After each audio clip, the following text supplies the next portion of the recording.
आज हमारा जो लेक्चर है वो है सिस्टोसोमा मेंसोनाई। ठीक है, सिस्टोसोमा मेंसोनी भी कहते हैं इसको। पहले हमने सिस्टोसोमा हिमाटोबियम का लास्ट लेक्चर में डिटेल में पढ़ा था कि वो यूरिनरी सिस्टोसोम है। ठीक है, तो आज हम सिस्टोसोमा मेंसोनी के बारे में डिस्कस करेंगे। सिस्टोसोमा मेंसोनी बेसिकली एक वाटर बॉर्न पैरासाइट है जो कि ह्यूमंस को इन्फेक्ट करता है। ये बिलोंग करता है ब्लड फ्लूक्स के ग्रुप से। ब्लड फ्लूक्स के जिसे हम सिस्टोसोम्स कहते हैं जो कि ब्लड फ्लूक से बिलोंग करते हैं। जो इसका एडल्ट होता है, the adult lives in the blood vessels mesenteric veins. जो इसका एडल्ट है, एडल्ट फॉर्म है, वो ब्लड वेसल्स में रहती है, वहाँ पे जहाँ पे मेसेंट्रिक वेन्स होती हैं। और मेसेंट्रिक वेन्स कहाँ होती हैं? मेसेंट्रिक वेन्स जो हैं वो ह्यूमन इंटेस्टाइन के करीब होती हैं। ठीक है, मैंने कहा कि सिस्टोसोमा मेंसोनाई वाटर बॉर्न पैरासाइट है। ठीक है, जो कि बिलोंग करता है ब्लड फ्लूक से और ये इन्फेक्ट करता है ह्यूमंस को। जो इसके एडल्ट हैं वो ब्लड वेसल्स में रहते हैं ह्यूमंस इंटेस्टाइन की। ठीक है, और ह्यूमन इंटेस्टाइन की ब्लड वेसल्स में जो रहते हैं उन ब्लड वेसल्स को मेसेंट्रिक वेन्स कहते हैं। जब इंटेस्टाइन में इन्फेक्शन कॉज करता है तो उसको हम कहते क्या हैं कि इट कॉजेज इंटेस्टिनल सिस्टोसोमिएसिस। ये इंटेस्टिनल सिस्टोसोमिएसिस वहाँ पे कॉज कर रहा होता है। लीडिंग कॉज सिस्टोसोमिएसिस का है इन दी वर्ड सिस्टोसोमा मेंसोनाई जो है, और मोस्ट प्रिविलेंट पैरासाइट है ह्यूमंस में ये। तो इस स्लाइड में मैंने 2 से 3 बातें आपसे डिस्कस की कि schistosoma mansoni number 1 water borne parasite है, नंबर 2 ह्यूमंस को इन्फेक्ट करता है, नंबर 3 क्या है, ब्लड फ्लूक्स के ग्रुप से बिलोंग करता है ये। ठीक है, फिर इसकी अगर हैबिटेट रेजिडेंस की बात करें तो ब्लड वेसल्स में ये रहता है ह्यूमन इंटेस्टाइन के करीब, और उन ब्लड वेसल्स को हम मेसेंट्रिक वेन्स कहते हैं, और वहाँ पे इंटेस्टिनल सिस्टोसोमिएसिस कॉज करता है ये। Leading cause of schistosomiasis in the world है ये, और मोस्ट प्रिविलेंट पैरासाइट है इन ह्यूमंस में। फिर इस स्लाइड में बताया जा रहा है कि सिस्टोसोम्स जो हैं अदर ट्रिमाटोड्स की तरह नहीं होते। ये लॉन्ग होते हैं, सिलेंड्रिकल वर्म्स होते हैं। ठीक है, मेल जो है सिस्टोसोमा मेंसोनाई का, उसके साइज की अगर बात करें तो ये 1 सेंटीमीटर लॉन्ग होता है, 0.6 to 1.1 सेंटीमीटर अबाउट इसकी एवरेज।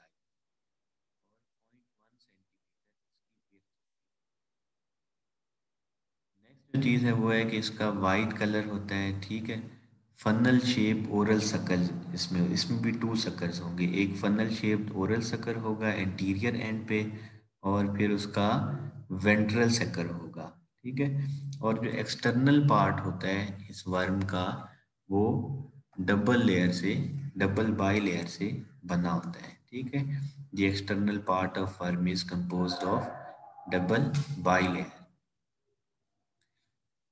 इसी तरह अगर फीमेल की बात करें तो फीमेल का सिलेंड्रिकल बॉडी होती है। ठीक है, लॉन्गर होता है, थिनर होता है एज कंपेयर टू फीमेल। ये female as compare to male.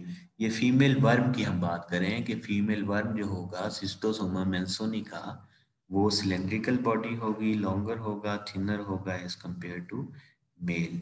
1.2 to 1.6 centimetre इसका साइज होगा, लॉन्ग होगा, और 0.016 सेंटीमीटर इसकी विड्थ होती है। फिर वो कहते हैं it has the general appearance of round worm. ठीक है, ज़्यादातर इसकी जनरल अपीयरेंस जो है राउंड वर्म की तरह हमें नज़र आ रही होती है। फिर कह रहे थे female parasite is darker and it looks grey. Female parasite जो है वो डार्कर इन कलर होता है। ठीक है, और ग्रेइश अपीयरेंस दे रहा होता है। डार्कर कलर इसका क्यों होता है फीमेल का? ये एक होमोजाइन पिगमेंट होता है। ठीक है, डाइजेस्टिव ट्यूब में। ठीक है, जिसका कलर ब्लैक होता है, उसकी वजह से ये डार्कर कलर नज़र आ रहा होता है हमें फीमेल्स का। नेक्स्ट फिर इम्पॉर्टेंट फेज की आ जाती है लाइफ साइकिल। सिस्टोसोमा एक्स जो है वो एक्सक्रीट होते हैं फीसिस में, यहाँ से ये लाइफ साइकिल स्टार्ट होगा। ह्यूमन फीसिस में सिस्टोसोम्स के एग्स जो है वो रिलीज होते हैं। After the excretion of the eggs in the faeces under appropriate conditions miracidia इनके अंदर से रिलीज होगा। ठीक है, जब माइरासीडिया रिलीज होगा तो वो वाटर में स्विमिंग करेंगे और उनका जो इंटरमीडिएट होस्ट है स्नेल है उस तक वो पहुंचेंगे और स्नेल के अंदर माइरासीडिया पेनिट्रेट कर जाएगा। फिर स्नेल के अंदर जो है टू जनरेशन्स होंगी स्पोरोसिस की। ठीक है, और स्नेल के अंदर प्रोडक्शन होगी सर्केरिया की। स्टेजेस जो होंगी स्नेल के अंदर टू जनरेशन्स होंगी स्पोरोसिस की, जिसमें फिर बाद में प्रोडक्शन होगी सर्केरिया की। जब ये सर्केरिया स्नेल की बॉडी से रिलीज होगा तो वाटर में वो स्विमिंग शुरू कर देगा। वाटर में स्विमिंग के बाद वो पेनिट्रेट करेगा स्किन की, ह्यूमन स्किन में। ठीक है, ह्यूमन होस्ट को फाइंड करेगा तो ह्यूमन होस्ट की स्किन में पेनिट्रेट करेगा सर्केरिया, और वहाँ पे पेनिट्रेशन के दौरान उसकी फोर टेल जो होगी, जो हमने कहा था कि दो कोनों वाली टेल थी उसकी, वो रिमूव हो जाएगी और वो ह्यूमन बॉडी के अंदर एंटर होगा। और वहाँ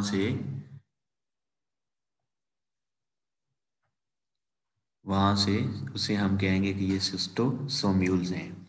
सिस्टोसोम्यूल्स जो हैं माइग्रेट करेंगे वीनस सर्कुलेशन से लंग्स की तरफ। ठीक है, जब वो सिस्टोसोम्यूल्स पेनिट्रेट कर गए ह्यूमंस में तो वहाँ से वो फिर वीनस सर्कुलेशन के ज़रिए कहाँ जाएंगे, लंग्स के अंदर।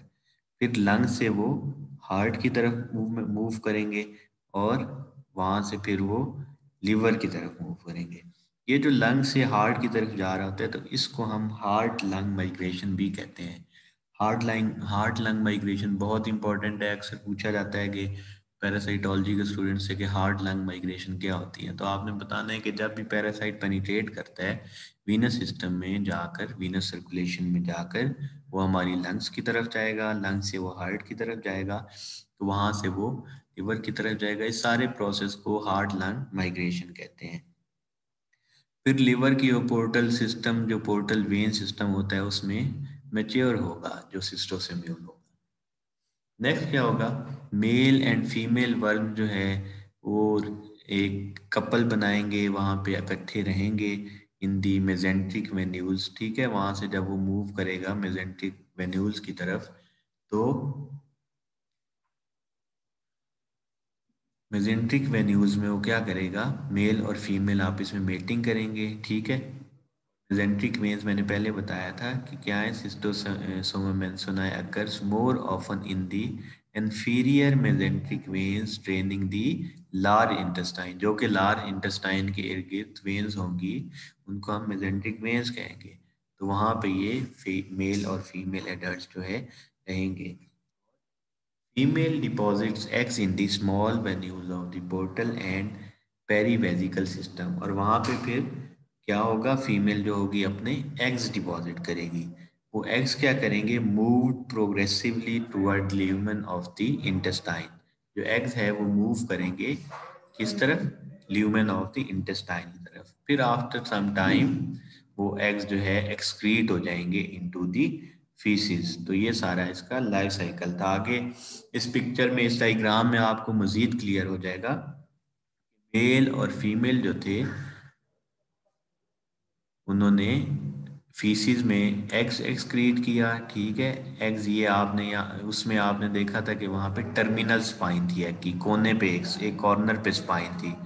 जबकि सिस्टोसोमा मेंसिनी के केस में जो स्पाइन है वो आपके साइड पे है। ठीक है, ये याद रखना है, जब एग रिलीज होगा तो वाटर में माइरासीडिया वहां से एग से निकलेगा। ठीक है, एग्स हैच होगा तो माइरासीडिया रिलीज होगा। माइरासीडिया जो है स्नेल बॉडी तक जाएगा, और स्नेल बॉडी किस स्पीशीज की है, ये बायोएम फिलेरिया स्पीशीज की। कोई पूछे कि सिस्टोसोमा मेंसोनाई में जो स्नेल है वो किस स्पीशीज से बिलोंग करता है, तो आपको पता हो कि बायोएम फिलेरिया स्पीशीज से वो बिलोंग करता है। तो स्नेल बॉडी के अंदर वो मदर स्पोरोसिस बनेगी, फिर जर्मिनल बॉल्स बनेगी, फिर वहाँ पे डॉटर स्पोरोसिस बनेगी, और ये सारा ये जो 3 प्रोसेस नीचे लिखे हैं, asexual proliferation within the snail हो रहे हैं, इसके अंदर हो रहे हैं। इसके बाद इससे क्या रिलीज होगा? सर्केरिया रिलीज होगा। सर्केरिया भी वाटर में स्विम करेगा, और अल्टीमेटली क्या होगा, ह्यूमन जब स्विमिंग वगैरह कर रहे होंगे वहां पे, तो सर्केरिया पेनिट्रेट कर जाएगा ह्यूमन स्किन के अंदर। ठीक है, ह्यूमन स्किन से फिर वो मेल एंड फीमेल वेन्यूज में जाएंगे, वहां से वही हार्ट लंग माइग्रेशन होगी, लिवर में जाएंगे, वहां से फिर दोबारा इंटेस्टाइन में आएंगे, और ह्यूमन फीसिस से ये एक्सक्रीट हो जाएंगे। तो ये सारा इसका डायग्रामेटिकली एक रिप्रेजेंटेशन थी लाइफ साइकिल की। फिर नेक्स्ट है पैथोजेनिस की। अगर बात करें तो चिल्ड्रन इसमें ज़्यादा इन्फेक्ट होते हैं, ठीक है। और चिल्ड्रन में फिर साइन एंड सिम्टम्स क्या डेवलप होते हैं? एनीमिया हो जाता है उनको, ठीक है, ब्लड की कमी जिसे कहते हैं, मेल न्यूट्रिशन होती है, उसमें लर्निंग डिफ़िकल्टीज हो जाती हैं, ठीक है, सोचने समझने की सलाहियत उनकी मुश्किल हो जाती है उसमें। आफ्टर ईयर्स ऑफ इन्फेक्शन क्या होगा?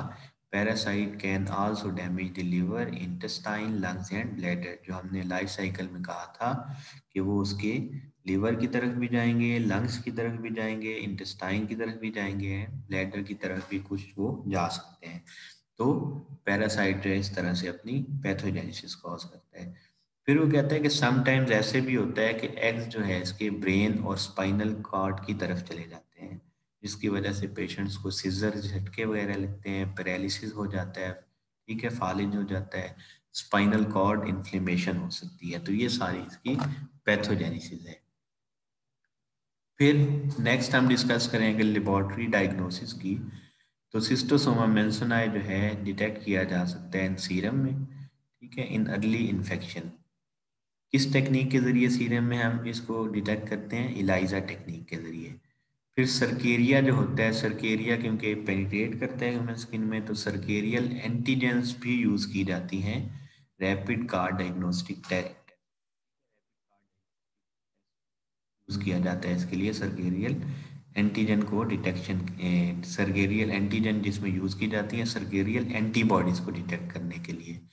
फिर नेक्स्ट जो है इसमें डिटेक्शन ऑफ पैरासिटिक एग्स जो है ये मेन डायग्नोस्टिक टूल है इन स्टूल सैंपल। स्टूल सैंपल में क्या होगा, ये जो एग्स रिलीज होते हैं, ठीक है, वो भी हम देख सकते हैं। और इसके एग्स की करेक्टरिस्टिक शेप क्या होगी?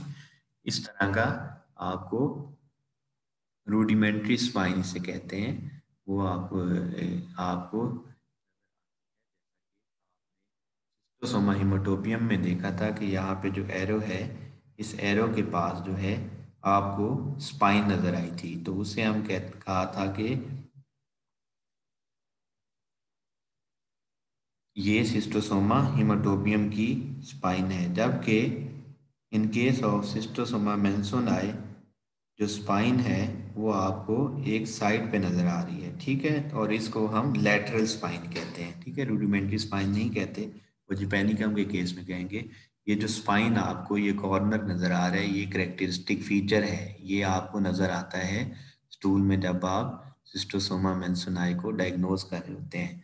तो इस तरह का एग होगा, उसमें इस तरह की लैटरल स्पाइन आपको साइड पे नजर आती है।